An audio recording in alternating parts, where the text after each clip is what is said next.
It is my pleasure and my honor to introduce the Reverend Dr. Sarah Griffith Lund. She is an ordained minister and has served as pastor to churches in New York, Minnesota, Florida, and now Indiana. She holds degrees from Trinity University, Princeton Theological Seminary, Rutgers University, and McCormick Theological Seminary. She received the Dell Award for Mental Health Education at the 30th General Synod of the United Church of Christ, and she currently serves as Minister for Disabilities and Health Justice on the national staff of the United Church of Christ and as senior pastor of First Christian Congregational UCC in Indianapolis. In a moment, Sarah will introduce tonight's two additional guests. Through the course of this conversation, if you have a question for Sarah or for our panelists, you're invited to type it into the Zoom's chat feature below or post it in the comments of our Facebook Live event. We'll share some of those questions in the later portion of tonight's conversation. With that, I'll hand over the conversation to Sarah. Sarah, thank you so much for all you have done to raise the awareness of mental health issues in our society and also for leading tonight's congregation. Thank you. Thank you so much to you, Brad, and to the Chalice Press team for your support in our mutual efforts to break the silence about mental illness and to end the stigma and to help prevent suicide. There is a traditional African greeting that asks, "How are the children?" And so tonight we are gathered to ask one another, how are the children? I invite you to bring to mind a child that is precious to you. Think of their face. Think of their name. What brings a smile to your face when you think of this child? What worries do you have about this child's future? This child is the reason we are here. You are invited to write the name of this child down on a piece of paper nearby. You can share their first name in the chat. We dedicate this conversation to all of the children as we ask one another, how are the children? In December of 2021, the Surgeon General Murthy issued an advisory on the youth mental health crisis that was further exposed by the COVID-19 pandemic. And so, according to the nation's leading experts, the answer to that precious question of how are the children is that the children are not well. It is time to be honest and to be courageous as we begin to break the silence and end the stigma. We cannot prevent suicide in silence. We must get courageous and end the self-stigma that prevents us from asking important life-saving questions. The good news is that we are not doing this work alone, that we are gathered here in beloved community, and that we are part of larger community efforts to break the silence, to end the stigma, to prevent suicide. I am honored and delighted to have joining me tonight two friends and colleagues, experts on the topics of parenting and mental health. And so I invite my guests here, Ellen and Molly, to join us on screen. And to thank you both so much for being here and being part of the conversation.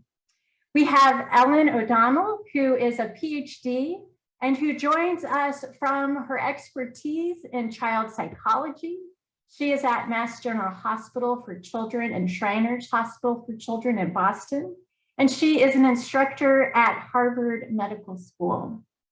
We're also joined by Molly Basquette, who is Senior Minister of First Church Berkeley United Church of Christ. She is an author and an educator, and she does so much in her local church for mental health.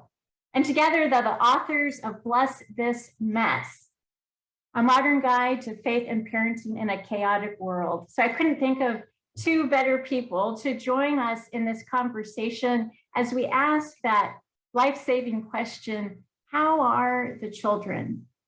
I know it's a question we ask in my family, and just looking at our own local family and in our own local communities, I know so many children are seeking professional mental health care and they're finding waiting lists. Some children are going to the ER for emergency psychiatric care and are staying overnight in the ER waiting for a bed. Children are seeking long-term residential care and finding 6 months waiting list to get important residential treatment. And so I'm curious, starting with you, Ellen, what can we add to this conversation as we lift up the stories about how are the children and what are you seeing in the work that you're doing about the challenges that youth and children face around their mental health?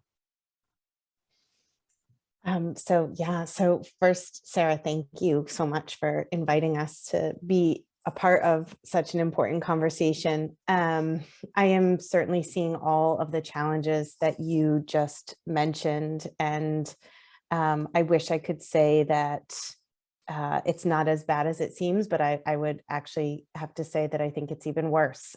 So we have seen an exponential increase in referrals for therapy. We have patients sitting in our pediatric psychiatric emergency room for weeks, not days, waiting for placement in residential programs, and oftentimes going home without ever getting placed because there's just no room. And so I think you are right that the kids are not well. I think we are absolutely facing a mental health crisis.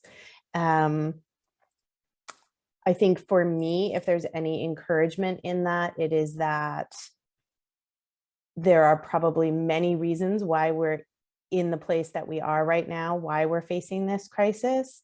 And I do think that one of those reasons is actually the destigmatizing of mental illness. That it is talked about, it is acknowledged, and hopefully we are making safe space for children and teenagers to come to the adults in their lives to say, I'm not well, I need help. And that the caregivers are more open to saying, okay, let's get you help. And so I do think that in part, though not entirely, explains what we're seeing. And I think we have to see that as encouraging. I think, what I'm seeing in my practice is consistent with what we know from the data that's been gathered since COVID. There's been an exponential increase in eating disorders, particularly among girls. We're seeing increasing rates of depression and anxiety. For me, one of the things I think I've been struggling with most is I have a lot of patients who are presenting with a lot of anxiety around school. And when we're anxious about things, we avoid the things that make us anxious. So they're not wanting to go to school and they're avoiding going to school. And the treatment we know that works, the support we know that works for that is to actually not allow a person to avoid the thing that makes them anxious, but to give them the skills to feel stronger and more resilient in the face of the thing that makes them anxious. And so traditionally what that would mean would be that we wouldn't allow you to stay home from school. And that doesn't mean we would say you must go to school, it's your job, in a very kind of dictatorial, punishing way, but we would set up supports to keep students in school or to get them back to school gradually, ideally after a not very long absence. But of course, that's not possible because we have so many students who've been out of school for so long. And so they've been sort of allowed to avoid the thing that makes them anxious for so long that it's really, really difficult. And so much so that I don't feel that I can ask that of them or expect that of them. And so in addition to trying to find mental health supports and placements, I think a lot of my work has been trying to find educational supports and placements and alternatives for, round kids trying to force themselves back into square holes. It's not working. So that is definitely something that we're seeing a lot of. And I think we're seeing parents under a lot of stress. And that has an impact on the mental health of entire families. And quite honestly, those of us that care for kids and teenagers with mental illness professionally a lot of us are struggling. A lot of us are really burnt out.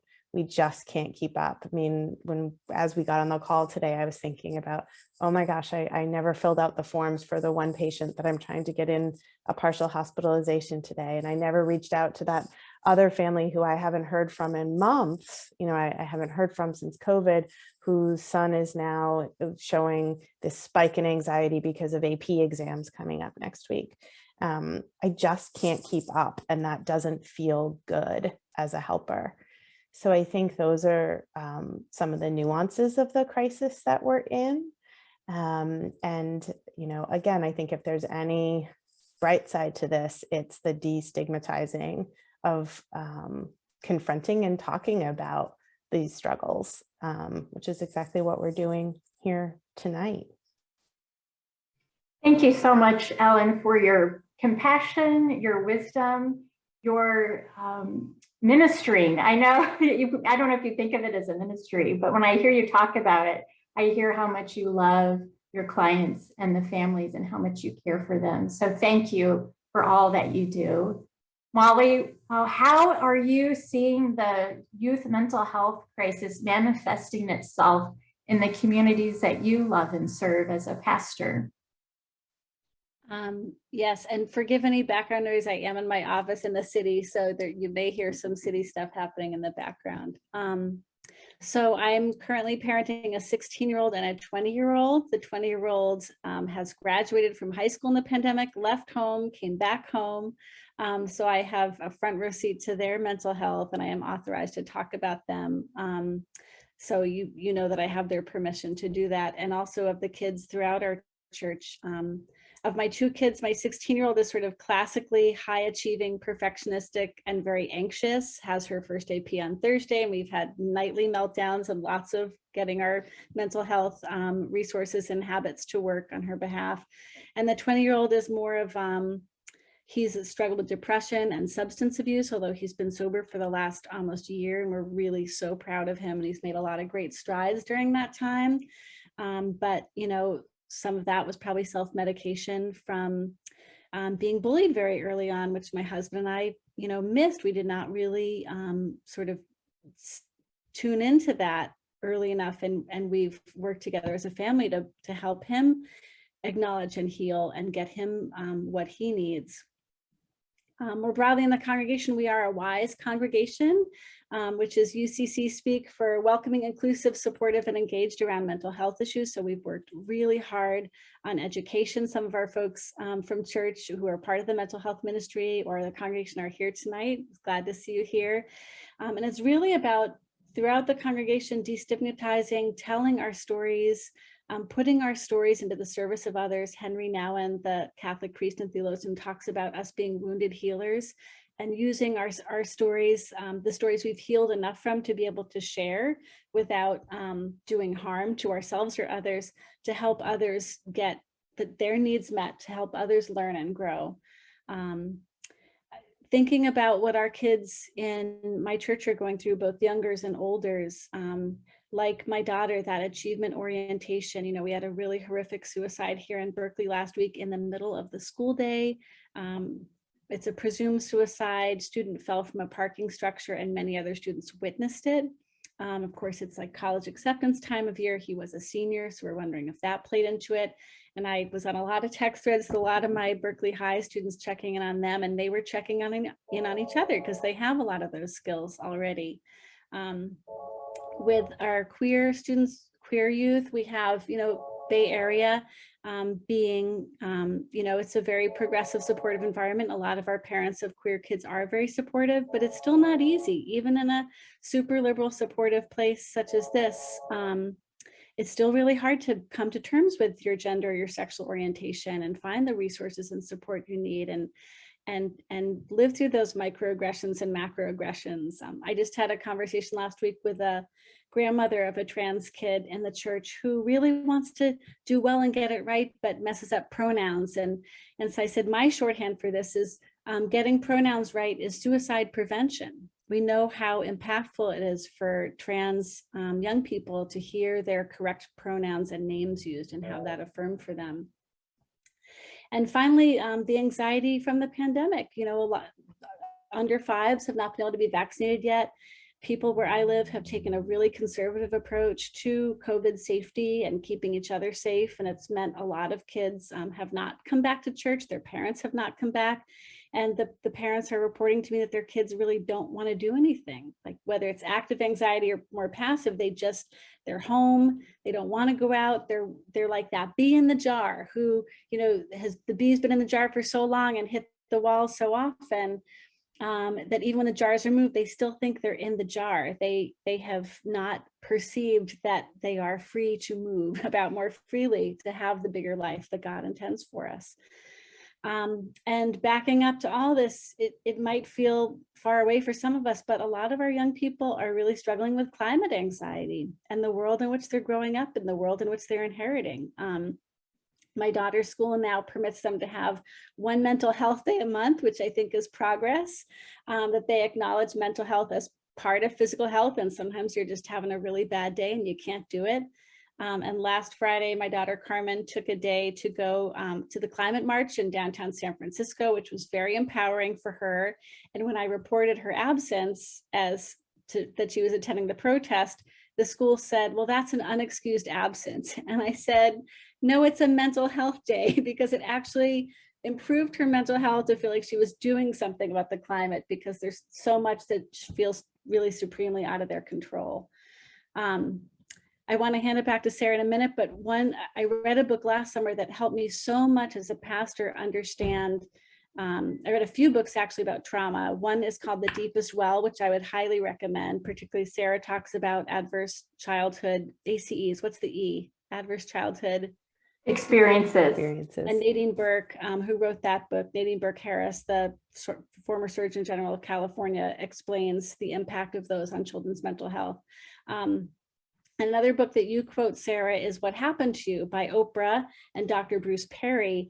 And there's such an amazing shorthand, where they talk about trauma and how and resiliency and how we recover from trauma. And they say, we haven't always had therapists. We've always had ways to recover from difficult life experiences. And since humans were humans, and they bring it down to 4 things, 3 of which church does pretty well. And I consider it sort of our prime mental health first aid to keep doing these things. One is community. So, that's pretty obvious, just being together with other humans, whether it's in person or online. I have a preference for gathering in person with that limbic resonance of being embodied people together. The next is surfacing values and norms, or reinforcing values and norms through storytelling and ritual, which is, of course, a great definition for church. We gather and we do the same things week after week with slight twists if you're UCC, but we're telling a story about the world. We're telling stories about ourselves and learning about ourselves and revealing ourselves in holy and healthy ways. And rhythm, so singing, drumming, dance, if I can get my people dancing, which I try to do as often as possible. These things help regulate our limbic systems. They help us move, the bad hormones, the stress hormones out of our bodies. It really is all about connection. So that's what we have been working on at church, to try to give our young people healthy ways to express what's going on for them, to heal, to connect, to inform and support each other through those peer relationships. We have a strong group text going on in our middle school and our high school groups. And, sometimes it's just silly GIFs, but they know they can reach out. They know they can find me or our other pastor or each other at the drop of a hat if they really need each other. Thank you, Molly, so much for your wisdom and for sharing what you're seeing and ways that we can offer support and hope. And for me, that's what this gathering is about. That's what Blessed Youth is about.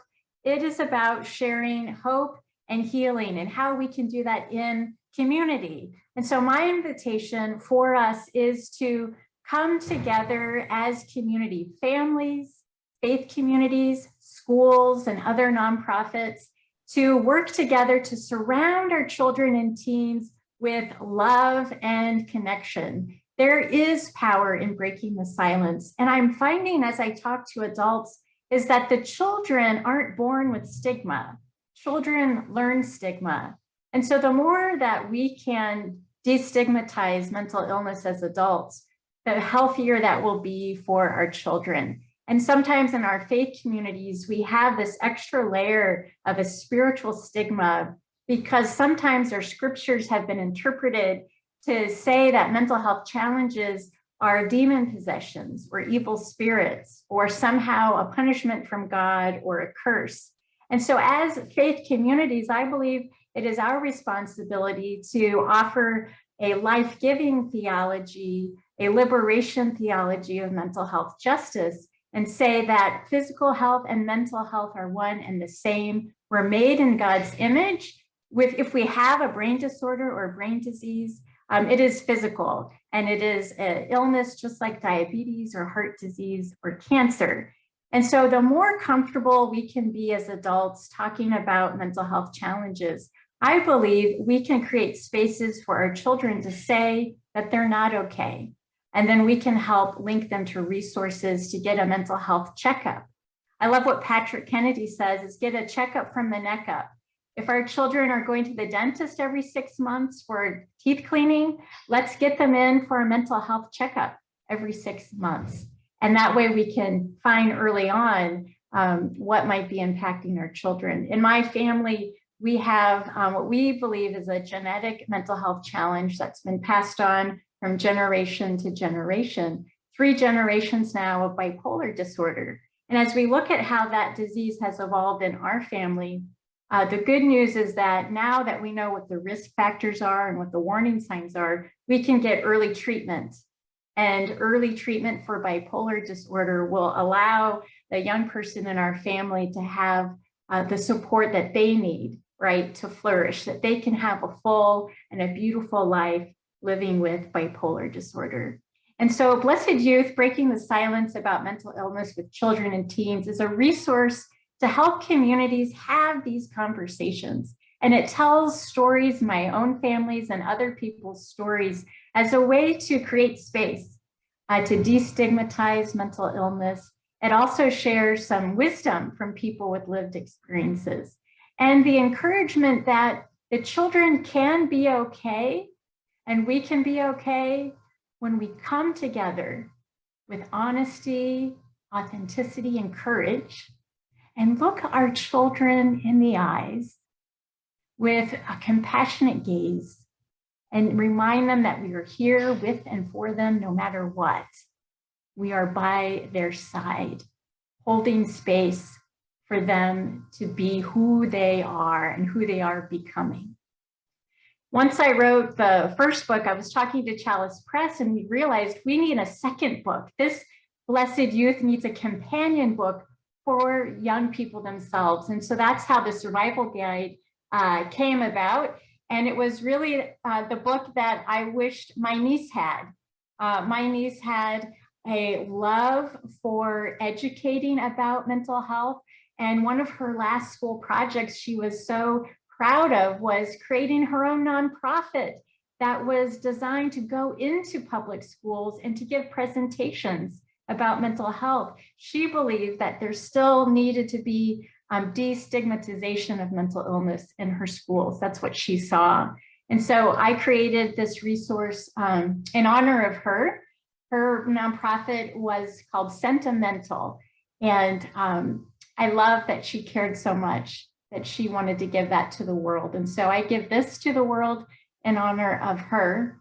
In this little booklet is a place to create their own personal toolkit, which I'm so excited about. Every young person can find out what are their local resources, what's the name of their school counselor or school social worker. They can talk to the adult that cares for them and find out what kind of insurance do they have, what kind of mental health professionals are in their network. It also has a safety pledge. The tragedy in our family is that my niece did communicate to peers about her plans, and the peers didn't know what to do with that information. And so no adults were informed. And my dream is that children and teenagers will know what to do if they find out someone in their community has plans to die by suicide. And so this survival guide shows youth what to do, how to respond if a peer is suicidal. And it also has a personal pledge where all of our youth will promise that if they're having thoughts of suicide or self-harm, they'll tell 3 safeties, 3 trusted adults. They'll write the adults' names and phone numbers, and they'll sign their name as that promise. I invite you to once again recall that child that is precious in your life. What is their name? What makes you smile when you think of them? What worries do you have about their future? Imagine this precious one making a safety pledge and having a safety plan and encouraging their friends to do so. This is a tangible way for us to love and bless our youth. And I believe our faith communities are uniquely positioned to do so. We have a heart for God's people. We have a generosity of spirit, and we believe in God's compassionate love for the world. And so that is my invitation for faith communities around the country to provide the survival guide to the youth in your community as an outreach, as a mission and a ministry to help save lives. Ellen and Molly, as you had a chance to look at these resources, I'd love to hear from you what you think will help people the most as they look at Blessed Youth and the Blessed Youth Survival Guide. Sarah, it was such a beautiful book. I gobbled it up. I dog-eared so many pages, as you can see. And it's told through stories, including your own story. You're so frank about your own family and struggles and coping mechanisms and what you've learned over the years. And that's, that's the way I learn, is through stories. And the survival guide as well. I love the idea of having 3 adults, because as Ellen said, therapists are really under the gun. Pastors have more to do than ever. We're all so overwhelmed and distracted. So, there's a line in scripture, a 3-fold cord is not easily broken. So if you have the courage to tell one, find 2 more, and you have a better chance when you're really in crisis of finding an adult who's prepared to get you the support that you really need, at least one. So I really appreciate that. I really loved in the book, I can't find the page right now, but when we think about mental health and the Bible and the people of the Bible, our minds often go to like the Gerasene demoniac, the people whom Jesus healed of having unclean spirits. We think of those as maybe the ancient equivalent of schizophrenia, someone who hears voices, multiple personality disorder. But you have this whole laundry list of heroes of the Bible who have just a really wide variety of mental health challenges, or what you characterize as, bipolar or narcissistic personality disorder. And I'd never thought about it that way. And not only was it funny and moving, it sort of you get to see the heroes of the Bible with these lenses, and in a way that really normalizes it even more and lets us accept our own challenges and diagnoses when they come in, and those of our children as well. I think for so many of us, this is certainly the case with particularly our older child. You make all your worst mistakes on your firstborn. We minimized for a long time, and we missed a lot. And I think that was because we were scared to acknowledge that he really needed more. And it was a problem we couldn't solve by ourselves. And maybe there was some stigma being the pastor. And, even though I've never really been that person, it's hard to get the stigma all the way out. And also wanting to protect your child, particularly when you are such a public person, if they don't feel ready to share what's going on. So yeah, just the many ways in which you normalize a variety of mental health struggles. I think for me, Sarah, in a lot of ways, it's the inverse of that you also offer in the book, that there are many of us who will experience mental illness, but we all have mental health and that exists on a continuum. And so you talk about what we can do to support the mental health of youth and families, and how we can do that through community, through schools, through church. And I think also what really for me, I wrote it down when you said it a few minutes ago, you talked about a life-giving theology. And I do think it's important to acknowledge, especially for many parents, that that's not always the case. And many people have grown up with a religion or a theology that was shaming and blaming and perhaps even labeled certain feelings or behaviors as mental illness when maybe they weren't even mental illness.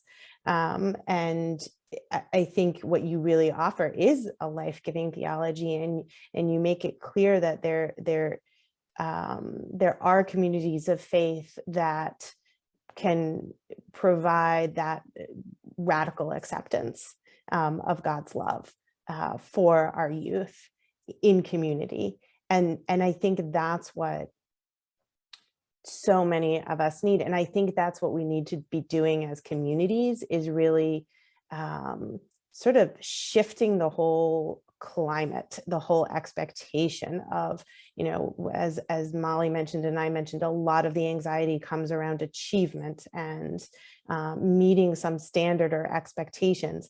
We need to be shifting that as communities for our kids. We need to be making it clear that there isn't just one bar or one model of mental health or achievement or well-being or faith or perfection or whatever you want to call it. Because I think a lot of what we're talking about at the root of so much mental illness is loneliness. And if we're leaving our kids to feel alone, we're leaving them at risk. But if we're making it clear that we, as you said, love them, they're wonderfully made, they are who they are. Molly and I talk about this a lot in Bless This Mess. Our kids come into the world, I guess not fully formed, because none of us are fully formed, but not really any less fully formed than I am at 45 years old, to be honest. We come in as whole people, and with temperaments and personalities and likes and dislikes, and we need to have those honored and acknowledged and embraced and loved. And I think you give a lot of really concrete examples of how adults can do that as individuals and as communities, to promote mental health in our youth.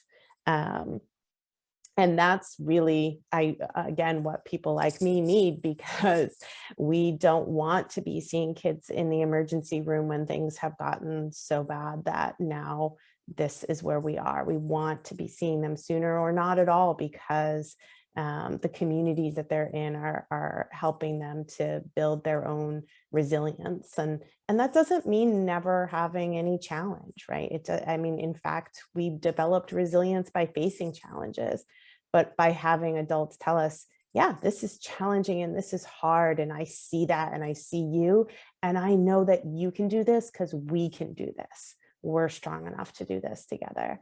And I think you really give us a lot of that. And the one other piece I really wanted to highlight, because so much of my work, just personally, is actually with children who have medical illness.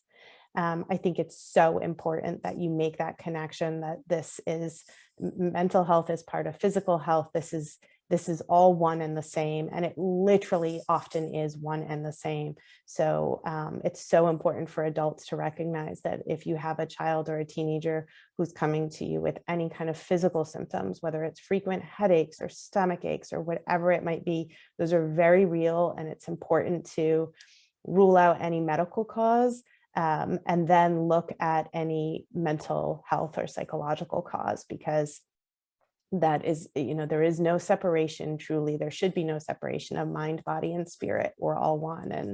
And you just highlight that so beautifully in the book also. Thank you so much. You're touching on the intersectionality that I want to speak to briefly about physical disabilities and mental health challenges. And it's a group we don't talk enough about. Children and teens who have other types of medical challenges or physical disabilities also are at a heightened risk for developing mental health challenges. But yes, and so maybe you're treating a different diagnosis or a different medical issue, and it can be easy to have the mental health kind of slip by. And so in my work with communities with disabilities, there's a layering of challenges that people are living with. And it's this intersection of multiple justice issues, whether it's physical disability, racism. And so we have Black and Brown people of color experiencing a society that is racist. And so there's a lot of racial trauma and other impacts because of our society. And so you have high risk for developing mental illness in community groups. In addition to that, the LGBTQ community group, and they're high risk for depression and suicide. And so for our faith communities to be about the work of justice for LGBTQ, for racial justice, for disability justice, that is all connected to the work of mental health. Imagine if we could create these communities of belonging. And a phrase I like to share is Christ-centered, compassionate connection.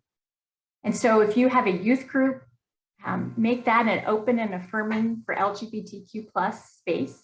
Make it a space that's doing the work of dismantling racism, and that is a place of racial justice, and also doing the work of disability justice and radical belonging for all people. And all of that will bless your children and youth. Ellen and Molly, I want to hear from you both what your upcoming projects are. Bless This Mess is a gift and such a wonderful resource. What other projects do you have coming up next? Well, you had asked us earlier, Sarah, I think we don't have any necessarily new episodes of our podcast coming out, but there are some great ones archived on Apple Podcasts and on our website as well. Our website is blessthismessparenting.com, and people can find a lot of our writing there or links to our writing. I've done a lot of writing for our local WBUR NPR station, a website called Cognoscenti, and they've just done a beautiful job, to be honest, in the past 2 years. The editors there really curating a collection of opinion pieces, highlighting all kinds of issues, but really putting a spotlight on mental health, especially during the pandemic. And so that's been kind of a gift and an outlet for me during this time to be able to write for them as well. And just continuing to get to talk about Bless This Mess with Molly, which I love to do. And then just in my professional work, because it's so relevant, I think I would mention I'm doing a lot to get to develop interventions and do research projects really more focused on prevention. So this idea of integrating mental health and what we call behavioral health in medical settings, whether that's in the pediatrician's office or in a specialty practice or with programming for youth who have type 1 diabetes, in addition to whatever other challenges all adolescents are facing, and for parents as well to support them and supporting their children. So that's a little bit of what I've been working on. And Ellen and I are going to be together in Southington, Connecticut this November, the first Sunday in November. If you're in the neighborhood, we'd love to see you. We're going to be keynoting about Bless This Mess there. I have two things I'm really excited about. One is a sure thing, and one is I'm hoping for thing. The sure thing is that my next book is coming out on November 15th. It's available for pre-order on Amazon, Bookshop, wherever you buy your books, and it's called How to Begin When Your World is Ending: A Spiritual Field Guide to Joy Despite Everything. And it's part cancer memoir. I'm a cancer survivor. Part lots of stories from people I've walked with in ministry through all the hardest parts of being human, incarceration, intractable mental illness. There's a chapter on suicidality and faith. There's a chapter on the healing power of children. You know, it's not their job to heal us, but they do seem to have these natural healing properties, which is why I think Jesus loved to spend time with them. And there's the story of my children and companioning them through their own really challenging times and seeing them resurrect. Of course, it's, you know, it's the story's never over, right? It's ongoing. So you can pre-order that if that sounds interesting to you. I'd be delighted if you did. And I've applied for a program that's really groundbreaking at UC Berkeley. It's in partnership with the General Theological Union, and I just interviewed last week. It's one of the first of its kind in the nation, and it's about the fourth thing that Oprah and Dr. Bruce Perry talked about, which people have used to heal from trauma since time immemorial, and that's psychedelic substances. So if accepted, I will train as a spiritual guide to people, adults having high dose psilocybin experiences as a way of healing from trauma, treatment resistant depression, addiction, PTSD, and other intractable mental illnesses and disorders, as well as just for general healing and wellness. So I don't know that much about it yet. I know just enough to be dangerous. Hope to learn a lot more and make that part of my ministry going forward.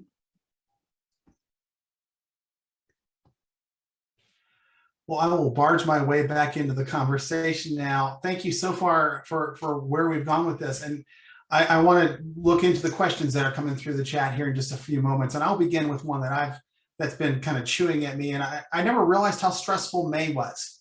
We're hitting this time of year when high schoolers and college students are really under an inordinate amount of stress, probably more than any other time of the year. And Molly, you alluded to this earlier, unfortunately, with that incident there in Berkeley. What kind of practical tips do you all have for families that have to help out teens that are struggling with mental health challenges right now? It's a really timely question to be asking. I would say, things are so sped up, and do whatever you can to slow things down, to take the pressure off.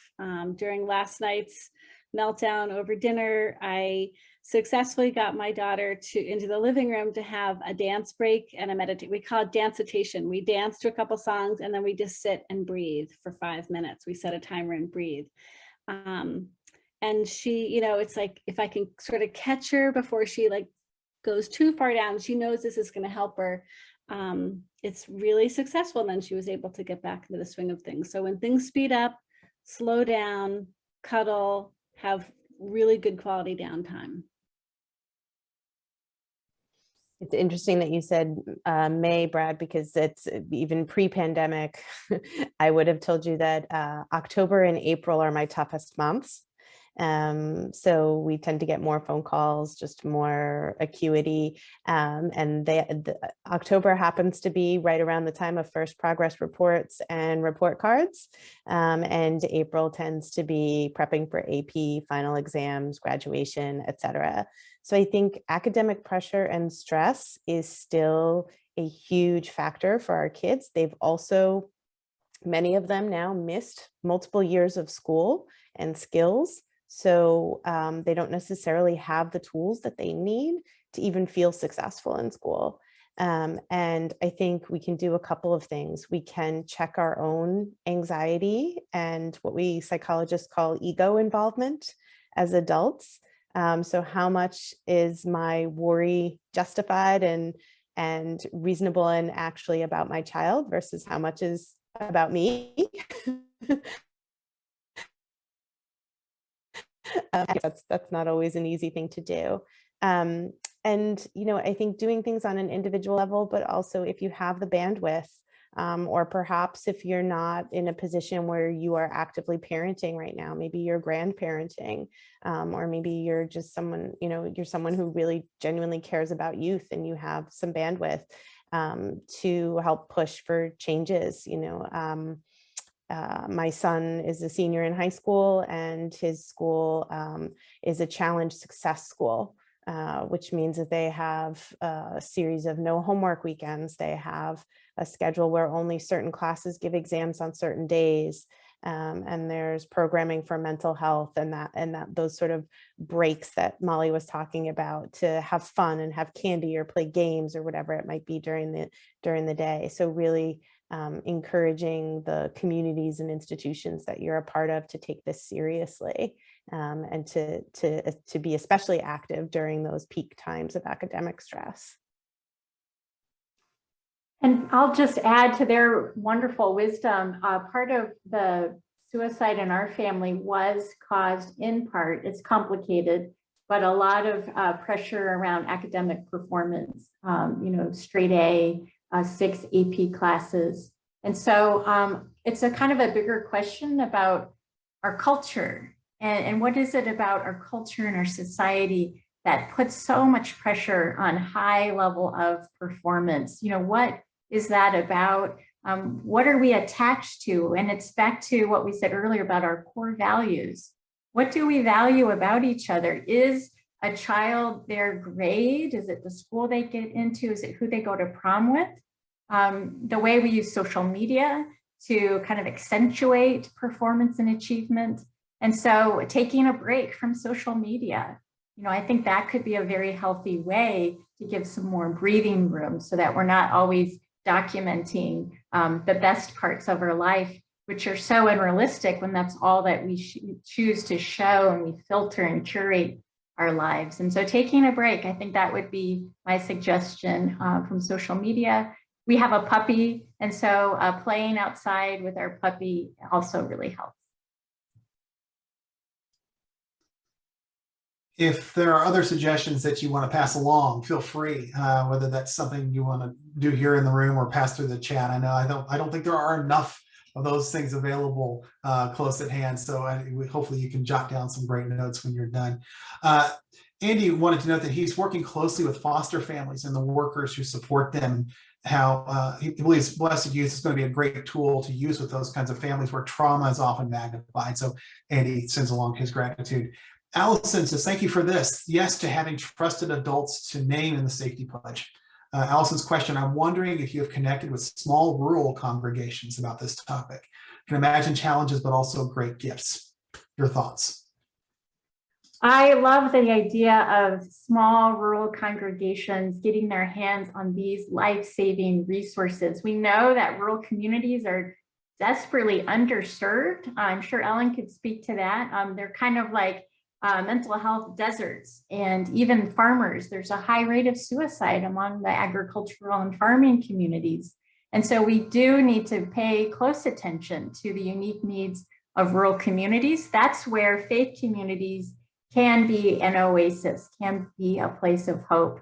Pastors are often the go-to people in those communities and hearing the stories. And so for pastors to use this resource and to connect to getting mental health first aid training for themselves. And a pastor could partner with others to bring training, and the church is uniquely positioned to host community trainings through Mental Health First Aid, or NAMI, the National Alliance on Mental Illness, bringing resources into the community and often decreasing the barrier of accessibility because they can be low cost or free.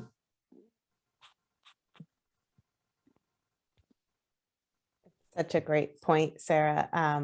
And I think keeping in mind, both for the person who mentioned that they support foster families, and Sarah's point about trainings and access in rural areas, there are some opportunities that have presented themselves because of COVID. So I know, for example, because of COVID funding, I had a patient who was in the emergency room. We were not able to get them a psychiatric placement, sadly, in large part because of their type 1 diabetes and an inability to support that in a psychiatric hospital setting. But there's COVID funding available for intensive in-home therapy. And so we were able to send that teen home and get a therapist in the home up to 3 times a week and able to come in if they were in crisis. There are additional trainings available and those sorts of things. And telehealth really obviously exploded during COVID. And I guess I'm on a little bit of a policy social justice bent tonight, but look for those things too, because a lot of the rules that exist for insurance companies and profit were relaxed during COVID and are starting to be put back in place. And so if you're a politically active person, pay attention to that. So for example, mental health clinicians can only provide telehealth in the state in which they are licensed. And it is not easy to get licensed in multiple states because of different requirements. And so there are regulations and laws that really could be changed to increase access to mental health support in rural areas and in those mental health deserts that Sarah was talking about. Sometimes accessibility to the internet is a challenge in rural communities. And so one idea is a faith community in your building that has internet could invite people to come, and you can have a resource fair. And part of that would be to provide free online mental health screenings. Mental Health America is a nonprofit, and it has dozens of screenings that you can take for free that are anonymous, that then give you personal feedback and resources. And teenagers are high users of this because they go to the internet for everything. So 45% of all the screenings worldwide are coming from 11 to 18-year-olds. And so that is an exciting tool I'd like people to know about: Mental Health America online mental health screenings.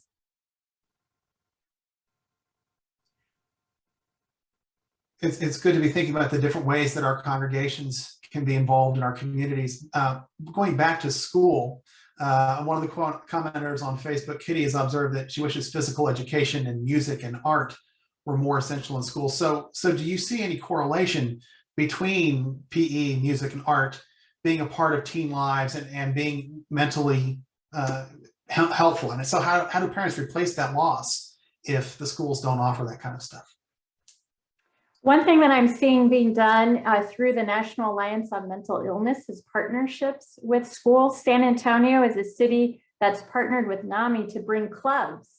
And so you can partner with schools to create a club. I know in our family, our son's school, we brought chess club. And so the school is providing time for us to bring in chess as an activity for the kids to do. But for a mental health club, that could be before school activity that provides education, resources, and then training in leadership. And so a lot of the students drawn to this mental health club maybe have mental health challenges. And because of what they've been through, they want to become people like Ellen. They want to become psychologists and educators and psychiatrists. And so I would invite families and faith communities to think creatively about how we could bring clubs into our schools.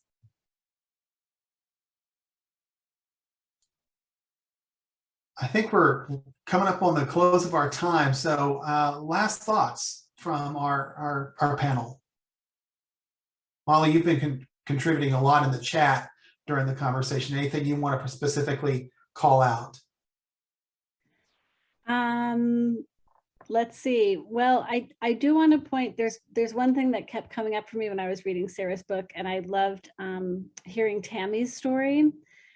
Tammy, right around page 62, felt like it was sort of her and her daughter against the world. And when her daughter was experiencing mental health challenges, she maybe leaned in a little too hard and really actually prevented her daughter from becoming more independent and becoming more self-reliant. And she figured that out, which is great. You know, a lot of us as parents, remain anxious, sort of keep that death grip on our kids. And Tammy was able to kind of move into a different mode with her daughter and really give her room to heal. I remember being in a similar moment with my husband when our son was really, really struggling and I was a wreck. And I said, I just want to deny or catastrophize. Like I was found myself swinging between the two poles. And he said, our job is basically to do neither one of those things. Like that's like just kind of stay in this messy middle and realize we have some agency, but it's really up to him. And our role is just to be close enough that he can't fall too far, but not so close that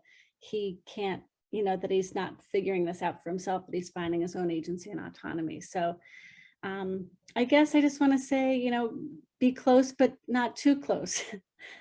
Stay in that space where, people know that you're there and, they know, our kids know that we're not going to let them fall very far, but that we also trust them to find their way, because that's a really important part of the process. I would piggyback on that exactly, Molly. I had gotten to read Sarah's book a while back in its draft, in its PDF form before I had a physical copy in my hands. But the survival guide was new to me, and I love the idea of identifying the three people. And what I would add to that is that I know for me, when I have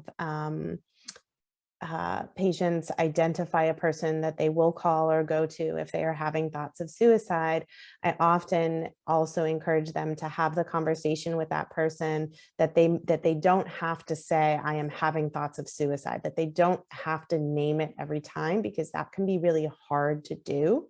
But that all they have to do is something like call and say, I'm having those thoughts, or I'm having those feelings, or maybe it's not even that, maybe it's even a keyword. It's, you know, you call and you say banana split. It could be anything, but that it's just an agreement that you will go to that person and you won't stay with those thoughts by yourself. Because what we know about suicidal thoughts are that they pass, that they don't ever last forever. The problem is that sometimes in the time that they're there, the person is alone and acts on them. And, you know, I just think so much of Sarah's work, you know, we talked about it being about destigmatizing, but it's really just about vocalizing and talking about things, that all of the data shows that if we talk about them, we heal them. They are less likely to happen. Not talking about scary things does not make them go away. And to put it sort of simplistically, and I'm just, you know, encourage everyone to read the book, but also give this little guide, you know, just leave it around, to Molly's point. Be there, but don't do too much. How are the children? The children are not okay, but they can be. Educate yourselves, take care of your own mental health, and be an advocate. Share resources. Pray. Pray for the children, pray for our communities. Together, we can be a blessing. I want to thank Ellen and Molly so much for your work, and blessings to both of you. Thank you so much to Brad and to Chalice Press for being partners in this holy, holy work. Well, thank you, Sarah, for what you have done. Real quick, before we sign off, Sarah, I want to double check. What was the website for the online mental health screening? You mentioned it earlier. I want to make sure we get that out there again. Mental Health America. mentalhealthamerica.org. Just Google Mental Health America, Google. free Thank you. online screenings. Thank you. Thank you so much. So thank you, Dr. O'Donnell, and thank you, Reverend Busquet, and thank you again to Reverend Dr. Lund. In case you missed it, a portion of this live stream, or if you want to watch it again, or if you want to share it with somebody else, this conversation was recorded and will be posted on Chalice Press's YouTube page in the next few weeks. We'll also post links to the different resources that have been mentioned tonight. If you don't already have a copy of Blessed Youth, or if you want to order a copy of Blessed Youth Survival Guide for a family member or friend, or to buy in bulk like Molly did for our church youth group, you can order these anywhere you buy books. But when you order from chalicepress.com, you're supporting both this work that Sarah has invested so heavily in, and you're also supporting a nonprofit ministry that reinvests your purchase in our world-changing mission. So with that, we'll conclude this live stream. Thank you all for joining us. Have a great rest of the evening. Good night.